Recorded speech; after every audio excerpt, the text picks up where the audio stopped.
Have you ever wondered why you stay in a relationship that drains your energy?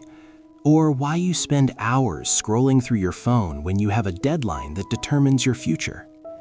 Maybe you've promised yourself 1,000 times that tomorrow is the day you finally start that glow-up journey. You'll be that girl, you'll be disciplined, you'll be unstoppable. But then tomorrow comes and you find yourself doing the exact opposite of what you planned. It's like there are two versions of you fighting for control.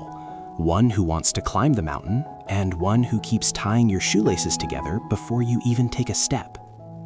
Here is the hard truth that most people refuse to face. The obstacle isn't the mountain. The obstacle is you.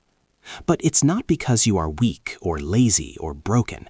It's because you are sabotaging yourself to stay safe. In this episode of Book Summary Podcast, we are diving deep into Brianna Wiest's life-altering book, The Mountain is You. We are going to stop the cycle of self-destruction and finally learn how to get out of our own way. Before we dive into the strategy, remember that a 10-minute summary is just the map, not the territory. The author goes into deep nuances that we can't fit here. If you want to master this, I've left a link to the full audiobook in the description. It's often free with an Audible trial. Grab it so you can learn while you commute. Let's start with the first big realization.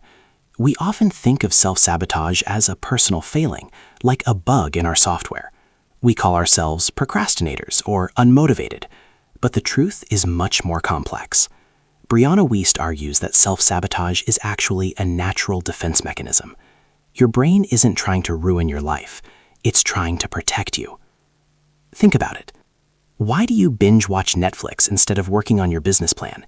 It's not because the show is that good. It's because the business plan represents a risk. If you try and fail, your ego gets hurt. If you succeed, your life changes. And change, even good change, is terrifying to your subconscious. Your brain prefers a familiar hell over an unfamiliar heaven. It sees the glow-up you want as a threat to the current safe identity you've built.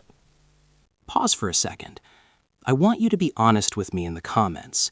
What is that one thing you keep putting off, even though you know it would change your life? Is it a workout? A difficult conversation? A career move? Type it in the comments right now. Just naming it is the first step to breaking its power over you. I'll wait. Now, imagine your mind is like an old, overprotective guard dog. It barks at everyone who comes near the house, even the mailman bringing you a gift. That dog doesn't hate you. It just thinks everything is a predator. When you try to change your habits, your inner guard dog starts barking. It creates anxiety, fatigue, and distraction to keep you inside the house where it's safe.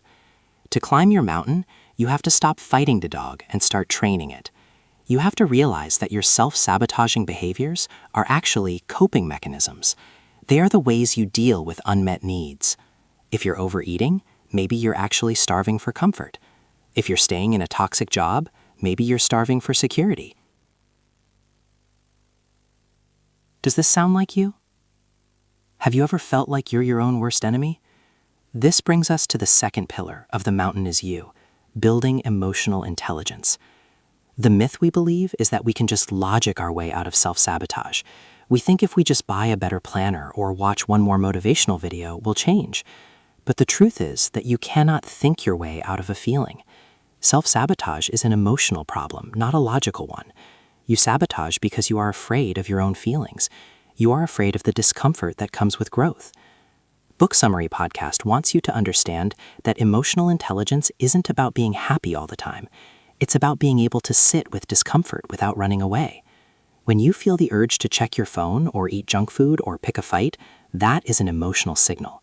Instead of escaping into a distraction, Wiest challenges us to ask, what is this feeling trying to tell me? Think of your emotions like a compass.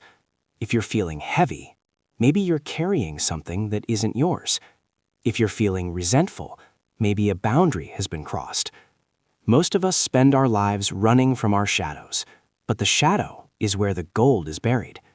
To achieve that glow up and become the person you dream of being, you have to stop treating your emotions like enemies. You have to learn to process them. Let me give you an analogy. Imagine you're driving a car with the parking brake on. You can press the gas as hard as you want.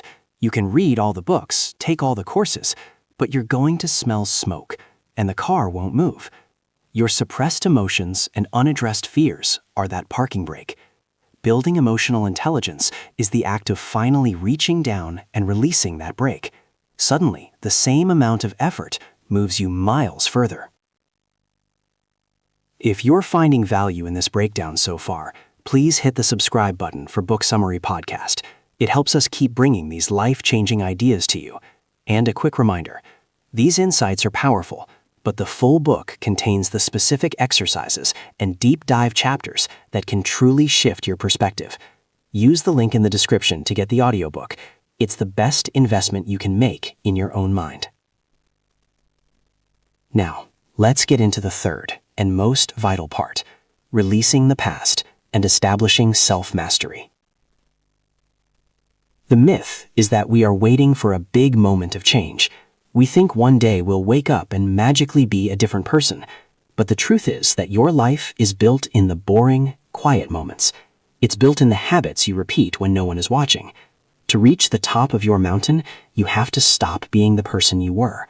This is the hardest part, because we are often addicted to our past. We are addicted to the drama, the excuses, and the story of why we can't succeed. Release isn't a one-time event. It's a daily practice. It means letting go of the version of you that failed. It means letting go of the people who hurt you and the mistakes you made 5 years ago. If you are constantly looking in the rearview mirror, you are going to crash the car. Self-mastery is about building a new baseline. Think of your life like a thermostat. If you're used to a life of chaos and things start going well, you'll unconsciously turn the heat down by sabotaging yourself because well feels uncomfortable. You have to consciously reset your thermostat to a higher level of peace, success, and health. Here is an action step you can take today. Identify one micro habit that the future version of you, the one who has conquered the mountain, does every day. Just one. Don't try to change your whole life in 24 hours. That's a trap that leads to more sabotage. Instead, pick one thing. Maybe it's drinking a glass of water first thing in the morning. Maybe it's writing for 5 minutes. Do it until it becomes as natural as breathing. I want to ask you another question for the comments. On a scale of 1 to 10, how much do you trust yourself to keep the promises you make to yourself? Be honest. If it's a 3, type 3. If it's a 9, type 9. We're a community here, and there's no judgment, only growth. Seeing where you are today is the only way to get where you want to be tomorrow. Book Summary Podcast believes that you are capable of extraordinary things, but you have to stop waiting for the mountain to move.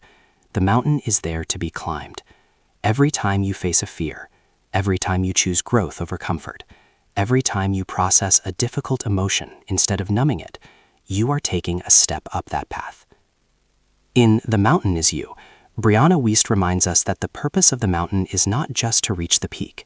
The purpose is the person you become while you are climbing. The struggle is what builds the muscle. The resistance is what creates the strength. You aren't stuck in your life. You are just in a transition period where you are outgrowing your old self, but haven't quite stepped into the new one yet.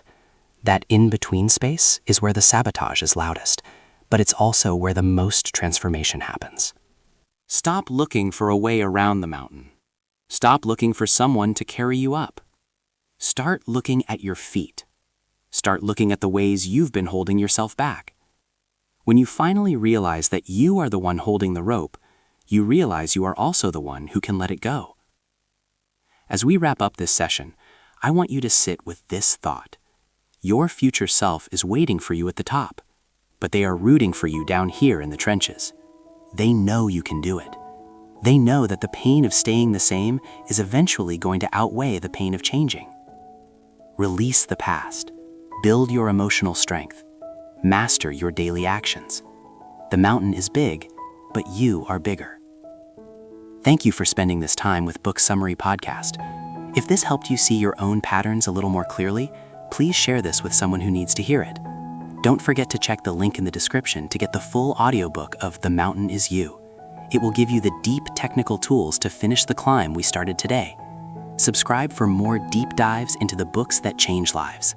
See you in the next video.